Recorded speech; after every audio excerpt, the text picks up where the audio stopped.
The Odyssey of Homer. Book 7. Odysseus being received at the house of the king Alcinous, the queen after supper, taking notice of his garments, gives him occasion to relate his passage thither on the raft. Alcinous promises him a convoy for the morrow. So he prayed there, the steadfast goodly Odysseus, while the 2 strong mules bare the princess to the town. And when she had now come to the famous palace of her father, she halted at the gateway, and round her gathered her brothers, men like to the immortals, and they loosed the mules from under the car, and carried the raiment within. But the maiden betook her to her chamber, and an aged dame from Aperia kindled the fire for her, Eurymedusa, the handmaid of the chamber, whom the curved ships upon a time had brought from Aperia, and men chose her as a prize for Alcinous, seeing that he bare rule over all the Phaeacians, and the people hearkened to him as to a god. She waited on the white-armed Nausicaa in the palace halls. She was wont to kindle the fire and prepare the supper in the inner chamber. At that same hour Odysseus roused him to go to the city, and Athene shed a deep mist about Odysseus for the favor that she bare him, lest any of the Phaeacians, high of heart, should meet him and mock him in sharp speech, and ask him who he was. But when he was now about to enter the pleasant city, then the goddess, grey-eyed Athene, met him, in the fashion of a young maiden carrying a pitcher, and she stood over against him, and goodly Odysseus inquired of her, "My child, couldst thou not lead me to the palace of the lord Alcinous, who bears sway among this people? Lo, I am come here, a stranger travel-worn from afar, from a distant land, wherefore of the folk who possess this city and country I know not any man." Then the goddess, grey-eyed Athene, answered him saying, "Yea now, father and stranger, I will show thee the house that thou bidst me declare, for it lies near the palace of my noble father. Behold, be silent as thou goest, and I will lead the way. And look on no man, nor question any. For these men do not gladly suffer strangers, nor lovingly entreat whoso cometh from a strange land. They trust to the speed of their swift ships, wherewith they cross the great gulf, for the earth shaker hath vouchsafed them this power. Their ships are swift as the flight of a bird, or as a thought." Therewith Pallas Athene led the way swiftly, and he followed hard in the footsteps of the goddess. And it came to pass that the Phaeacians, mariners renowned, marked him not as he went down the city through their midst, for the fair-tressed Athene suffered it not, that awful goddess, who shed a wondrous mist about him, for the favor that she bare him in her heart. And Odysseus marveled at the havens and the gallant ships, yea, and the places of assembly of the heroes, and the long high walls crowned with palisades, a marvel to behold. But when they had now come to the famous palace of the king, the goddess, grey-eyed Athene, spake first and said, "Lo, here, father and stranger, is the house that thou wouldst have me show thee, and thou shalt find kings at the feast, the fosterlings of Zeus. Enter then, and fear not in thine heart, for the dauntless man is the best in every adventure, even though he come from a strange land. Thou shalt find the queen first in the halls, Arete is the name whereby men call her, and she came even of those that begat the king Alcinous. First Nausithous was son of Poseidon, the earth shaker, and of Peribea, the comeliest of women, youngest daughter of great-hearted Eurymedon, who once was king among the haughty giants. Howbeit, he destroyed his infatuate people, and was himself destroyed, but Poseidon lay with Peribea and begat a son, proud Nausithous, who sometime was prince among the Phaeacians, and Nausithous begat Rhexenor and Alcinous. While Rhexenor had as yet no son, Apollo of the silver bow smote him, a groom new wed, leaving in his halls one only child Arete, and Alcinous took her to wife, and honored her as no other woman in the world is honored, of all that nowadays keep house under the hand of their lords. Thus she hath, and hath ever had, all worship heartily from her dear children and from her lord Alcinous and from all the folk, who look on her as on a goddess, and greet her with reverent speech when she goes about the town. Yet, for she too hath no lack of understanding. To whomso she shows favor, even if they be men, she ends their feuds. If but her heart be kindly disposed to thee, then is there good hope that thou mayest see thy friends, and come to thy high-roofed home and thine own country." Therewith grey-eyed Athene departed over the unharvested seas, and left pleasant Scheria, and came to Marathon and wide-wayed Athens, and entered the good house of Erechtheus. Meanwhile Odysseus went to the famous palace of Alcinous, and his heart was full of many thoughts as he stood there or ever he had reached the threshold of bronze. For there was a gleam as it were of sun or moon through the high-roofed hall of great-hearted Alcinous.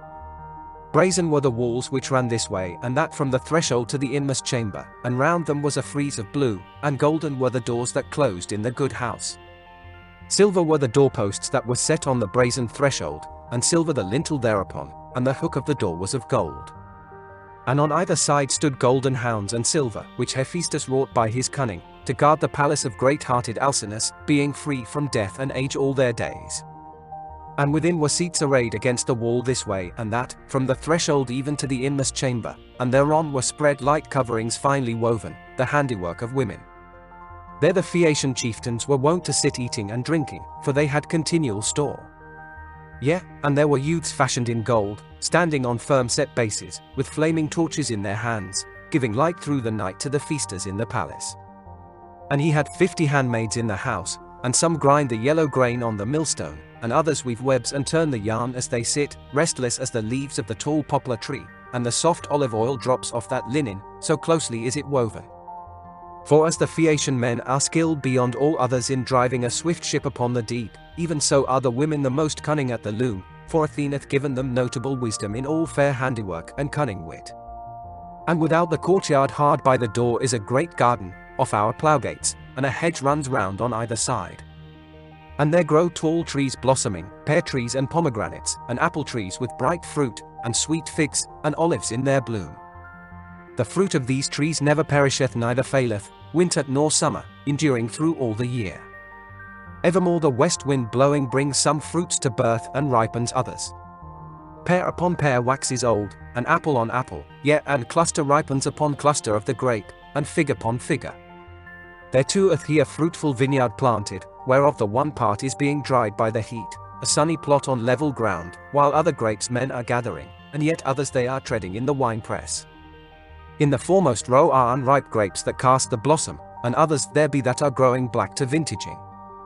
There too, skirting the furthest line, are all manner of garden beds, planted trimly, that are perpetually fresh, and therein are 2 fountains of water, whereof one scatters his streams all about the garden, and the other runs over against it beneath the threshold of the courtyard, and issues by the lofty house, and thence did the townsfolk draw water. These were the splendid gifts of the gods in the palace of Alcinous. There the steadfast goodly Odysseus stood and gazed. But when he had gazed at all and wondered, he passed quickly over the threshold within the house. And he found the captains and the counsellors of the Phaeacians pouring forth wine to the keen-sighted god, the slayer of Argos, for to him they poured the last cup when they were minded to take rest. Now the steadfast goodly Odysseus went through the hall, clad in a thick mist, which Athene shed around him, till he came to Arete and the king Alcinous. And Odysseus cast his hands about the knees of Arete, and then it was that the wondrous mist melted from off him, and a silence fell on them that were within the house at the sight of him, and they marveled as they beheld him. Then Odysseus began his prayer. Arete, daughter of godlike Rhexenor, after many toils am I come to thy husband and to thy knees and to these guests, and may the gods vouchsafe them a happy life, and may each one leave to his children after him his substance in his halls and whatever dues of honor the people have rendered unto him. But speed, I pray you, my parting, that I may come the more quickly to mine own country, for already too long do I suffer affliction far from my friends. Therewith he sat him down by the hearth in the ashes at the fire, and behold, a dead silence fell on all. And at the last the ancient lord Aeschines spake among them, an elder of the Phaeacians, excellent in speech and skilled in much wisdom of old time. With good will he made harangue and spake among them. Alcinous, this truly is not the more seemly way, nor is it fitting that the stranger should sit upon the ground in the ashes by the hearth, while these men refrain them, waiting thy word. Nay come, bid the stranger arise, and set him on a chair inlaid with silver, and command the henchman to mix the wine, that we may pour forth likewise before Zeus, whose joy is in the thunder, who attendeth upon reverend suppliants. And let the housewife give supper to the stranger out of such stores as be within. Now when the mighty king Alcinous heard this saying, he took Odysseus, the wise and crafty, by the hand, and raised him from the hearth, and set him on a shining chair, whence he bade his son give place, valiant Laodamas, who sat next him and was his dearest. And a handmaid bare water for the hands in a goodly golden ewer, and poured it forth over a silver basin to wash withal, and drew to his side a polished table. And a grave dame bare wheaten bread and set it by him, and laid upon the board many dainties, giving freely of such things as she had by her. So the steadfast goodly Odysseus did eat and drink, and then the mighty Alcinous spake unto the henchman. Pontonous, mix the bowl and serve out the wine to all in the hall, that we may pour forth likewise before Zeus, whose joy is in the thunder, who attendeth upon reverend suppliants. So spake he, and Pontonous mixed the honey-hearted wine, and served it out to all, when he had poured for libation into each cup in turn. But when they had poured forth and had drunken to their heart's content, Alcinous made harangue and spake among them. Hear me, ye captains and counsellors of the Phaeacians, that I may speak as my spirit bids me. Now that the feast is over, go ye home and lie down to rest, and in the morning we will call yet more elders together, and entertain the stranger in the halls, and do fair sacrifice to the gods, and thereafter we will likewise bethink us of the convoy, that so without pain or grief yonder stranger may by our convoy reach his own country speedily and with joy, even though he be from very far away. So shall he suffer no hurt or harm in mid-passage, ere he set foot on his own land, but thereafter he shall endure such things as fate and the stern spinning women drew off the spindles for him at his birth when his mother bare him. But if he is some deathless god come down from heaven, then do the gods herein imagine some new device against us. For always heretofore the gods appear manifest amongst us, whensoever we offer glorious hecatombs, and they feast by our side, sitting at the same board, yea, and even if a wayfarer going all alone has met with them, they use no disguise, since we are near of kin to them, even as other Cyclopes and the wild tribes of the giants. And Odysseus of many counsels answered him, saying, Alcinous, that thought be far from thee. For I bear no likeness either in form or fashion to the deathless gods, who keep wide heaven, but to men that die. Whomsoever ye know of humankind the heaviest laden with sorrow, to them might I liken myself in my griefs. Yea, and I might tell of yet other woes, even the long tale of toil that by the gods will I endured. But as for me, suffer me to sup, afflicted as I am, for naught is there more shameless than a ravening belly, which biddeth a man perforce be mindful of him, though one be worn and sorrowful in spirit, even as I have sorrow of heart. Yet evermore he biddeth me eat and drink and maketh me utterly to forget all my sufferings, and commandeth me to take my fill. But do ye bestow you at the breaking of the day, that so ye may set me, hapless as I am, upon my country's soil, albeit after much suffering. Ah, and may life leave me when I have had sight of mine own possessions, my thralls, and my dwelling that is great and high. So spake he, and they all assented thereto, and bade send the stranger on his way, for that he had spoken aright. Now when they had poured forth and had drunken to their heart's content, they went each one to his house to lay them to rest. But goodly Odysseus was left behind in the hall, and by him sat Arete and godlike Alcinous, and the maids cleared away the furniture of the feast, and white-armed Arete first spake among them. For she knew the mantle and the doublet, when she saw the goodly raiment that she herself had wrought with the women her handmaids. So she uttered her voice and spake to him winged words. Sir, I am bold to ask thee first of this. Who art thou of the sons of men, and whence? Who gave thee this raiment? Didst thou not say indeed that thou camest hither wandering over the deep? Then Odysseus of many counsels answered her, and said, 'Tis hard, O queen, to tell my griefs from end to end, for that the gods of heaven have given me griefs in plenty. But this will I declare to thee, whereof thou dost question and inquire. There is an isle, Ogygia, that lies far off in the sea. There dwells the daughter of Atlas, crafty Calypso, of the braided tresses, an awful goddess, nor is any either of gods or mortals conversant with her. Howbeit, some god brought me to her hearth, wretched man that I am, all alone, for that Zeus with white bolt crushed my swift ship and cleft it in the midst of the wine-dark deep. There all the rest of my good company was lost, but I clung with fast embrace about the keel of the curved ship, and so was I borne for 9 whole days. And on the 10th dark night the gods brought me nigh the isle Ogygia, where Calypso of the braided tresses dwells, an awful goddess. She took me in, and with all care she cherished me and gave me sustenance, and said that she would make me to know not death nor age for all my days, but never did she win my heart within me. There I abode for 7 years continually, and watered with my tears the imperishable raiment that Calypso gave me. But when the 8th year came round in his course, then at last she urged and bade me to be gone, by reason of a message from Zeus, or it may be that her own mind was turned. So she sent me forth on a well-bound raft, and gave me plenteous store, bread and sweet wine, and she clad me in imperishable raiment, and sent forth a warm and gentle wind to blow. For 10 days and 7 I sailed, traversing the deep, and on the 18th day the shadowy hills of your land showed in sight, and my heart was glad, wretched that I was, for surely I was still to be the mate of much sorrow. For Poseidon, shaker of the earth, stirred up the same, who roused against me the winds and stopped my way, and made a wondrous sea to swell, nor did the wave suffer me to be borne upon my raft, as I made ceaseless moan.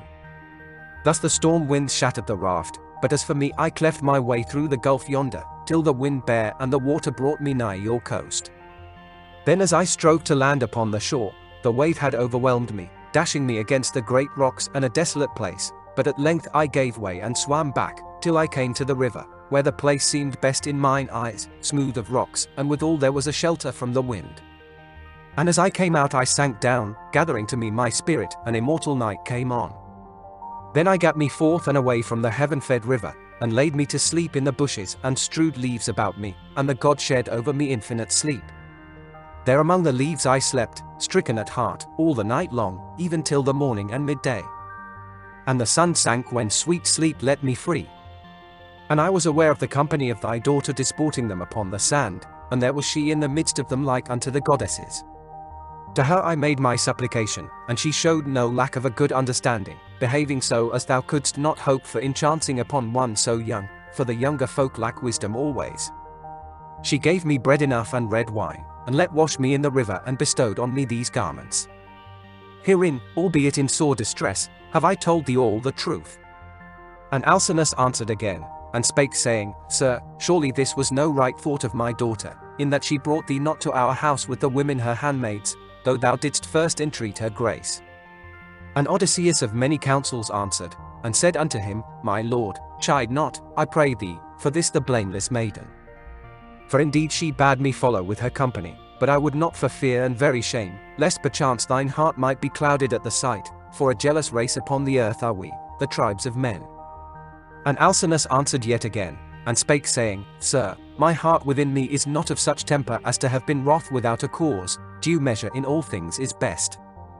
Would to Father Zeus, and Athene, and Apollo, would that so goodly a man as thou art, and like-minded with me, thou wouldst wed my daughter, and be called my son, here abiding, so would I give thee house and wealth, if thou wouldst stay of thine own will, but against thy will shall none of the Phaeacians keep thee, never be this well-pleasing in the eyes of Father Zeus. And now I ordain an escort for thee on a certain day, that thou mayst surely know, and that day the morrow. Then shalt thou lay thee down overcome by sleep, and they the while shall smite the calm waters, till thou come to thy country and thy house, and whatsoever place is dear to thee, even though it be much farther than Euboea, which certain of our men say is the farthest of lands, they who saw it, when they carried Rhadamanthus, of the fair hair, to visit Tityos, son of Gaia.